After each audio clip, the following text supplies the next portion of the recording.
Halo, perkenalkan, nama saya Afisa Putra Herunisa, selaku Sarjana Oceanografi Institut Teknologi Bandung dengan NIM 129184043.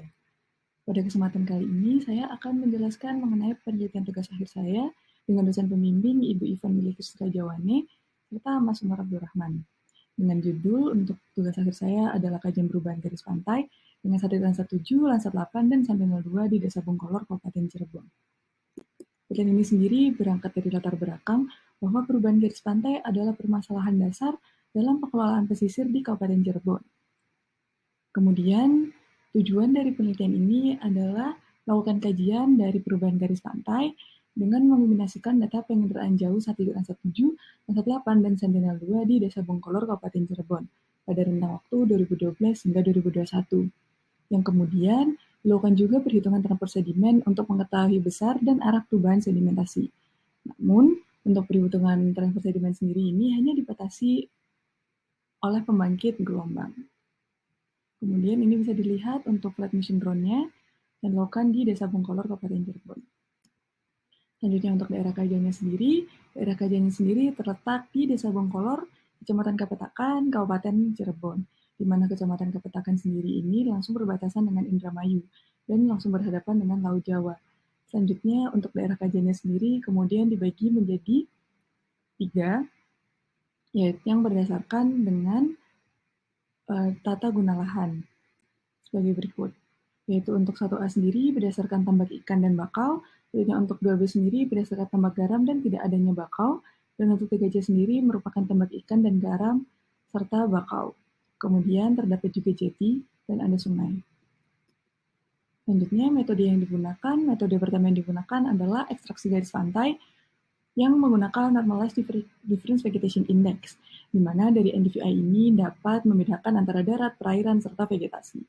Kemudian untuk menghitung perubahan garis pantai sendiri menggunakan Edge-in di ArcMap, yaitu Digital Shoreline Analysis System atau yang lebih dikenal sebagai DSAS, untuk menggunakan 2 perhitungan, yaitu yang pertama adalah Linear Regression Rate atau LRR untuk mengetahui laju perubahan garis pantai. Selanjutnya, menghitung jarak garis pantai terlama dengan terbaru menggunakan metode Net Shoreline Movement atau yang kemudian akan disingkat menggunakan NSM.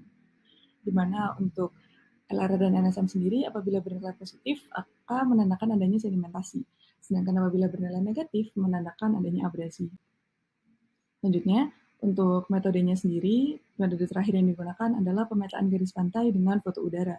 Pada foto udara ini digunakan 3 tipe drone, yaitu DJI Phantom 4 Pro V2, dan kemudian DJI Mavic Enterprise Dual 2, dan DJI Mavic Air 2, di mana untuk ketinggian jelajah dari drone sendiri adalah 80 meter, dengan resolusinya adalah 0,27 cm per pixel, dan akurasinya mencapai 0,0704 meter, dan estimasi luas pemetaannya sendiri adalah 92,8 hektar.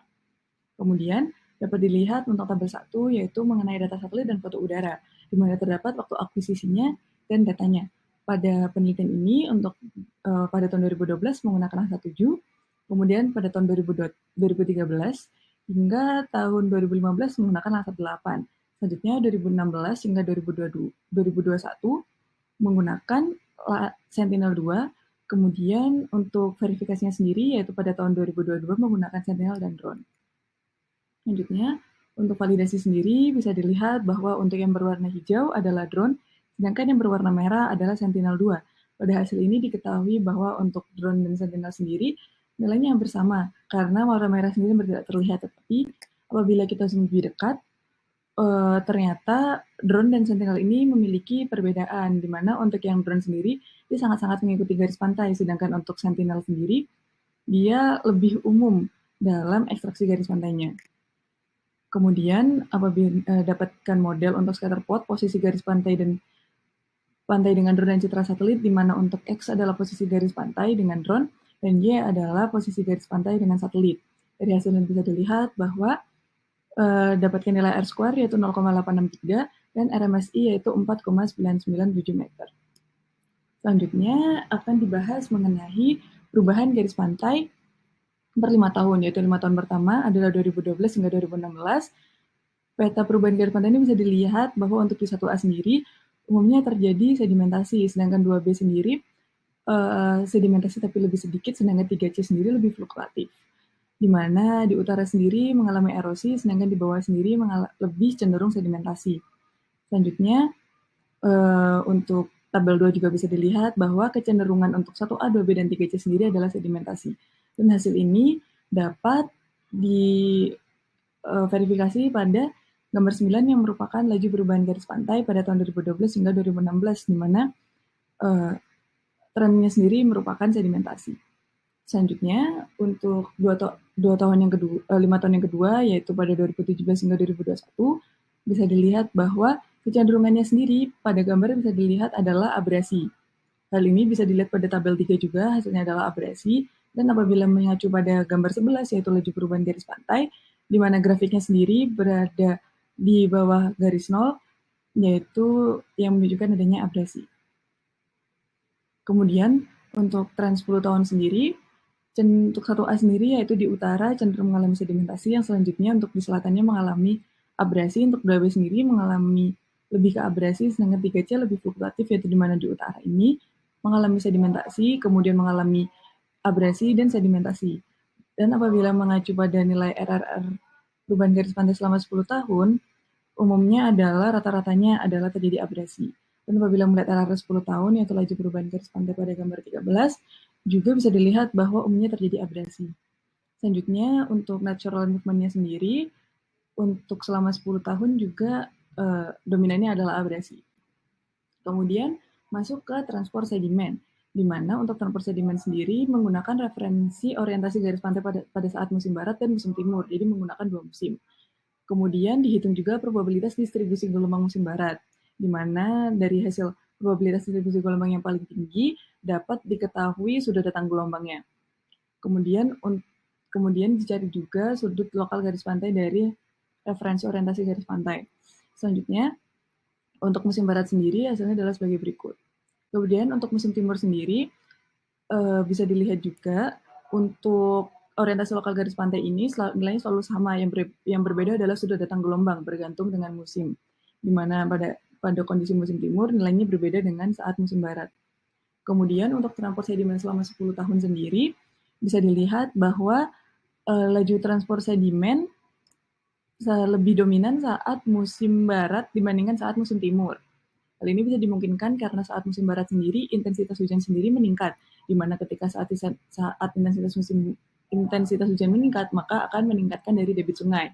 Hal ini diketahui karena untuk daerah Bengkolor sendiri terdapat sungai yang cukup besar dan bisa cukup besar. Kemudian bisa dilihat juga sedimentasinya ini bisa dilihat. Sedangkan pada tahun 2019 hingga 2020 bisa diketahui bahwa 2021 bahwa pergerakannya ini ke arah utara pada saat untuk Q1, Q2, Q3, Q4 pada saat 2019 dan 2021. Selanjutnya untuk rata-rata sampul sedimen tiap titik adalah saat musim barat 1,2 adalah sebagai berikut. Kemudian saat untuk transport sedimen 10 tahun sendiri untuk Q1, Q2, Q3, dan Q4 bisa diketahui bahwa seluruhnya mengarah ke selatan. Untuk Q1 dan Q2 sendiri lebih dominan saat musim barat, sedangkan Q3 dan Q4 sendiri lebih dominan saat musim timur. Di mana rata-rata transport sedimen musim barat adalah 1,755 kg per second dan musim timur yaitu 1,129 kg per second. Kemudian apabila diplot secara spasial, arah transport sedimennya adalah sebagai berikut. Itu seluruhnya adalah mengarah ke selatan. Seperti itu. Nah, apabila dihubungkan dengan hasil dari mawar gelombang, hasil ini sesuai, di mana ketika mawar gelombang sendiri berasal dari timur laut dan barat laut, di mana arahnya mengarah ke selatan. Seperti itu.